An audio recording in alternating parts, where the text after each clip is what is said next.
Les raisons de la colère sont toujours là. Bonsoir Slimane Zeguidour. Bonsoir. Comment expliquez-vous, on a déjà vu quelques éléments de réponse, comment expliquez-vous que certains jeunes Algériens, Marocains et Tunisiens décident de partir alors que ce ne sont pas des pays, Angela Merkel le disait, qui sont en conflit? Oui, mais c'est pour ça qu'il n'y a pas les gens qui immigrent ne fuient pas seulement la guerre ou la persécution ou l'extrême pauvreté.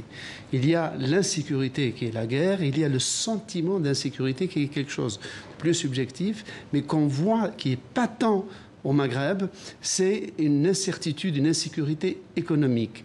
C'est-à-dire que les États sur place, même s'ils ont réussi à maintenir une stabilité remarquable par rapport au Proche-Orient, ont achoppé sur le fait de donner des emplois, de garantir des emplois aux dizaines de milliers de jeunes qui sortent chaque année des universités.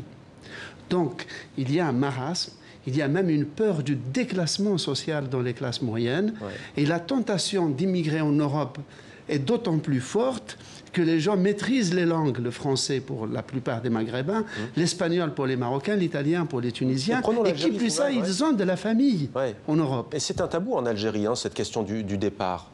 Alors, c'est tellement lourd, tellement mal perçu par les autorités qu'elles ont promulgué une loi qui punit tout Algérien qui cherche à quitter irrégulièrement son pays jusqu'à 6 mois de prison et les passeurs jusqu'à 20 ans.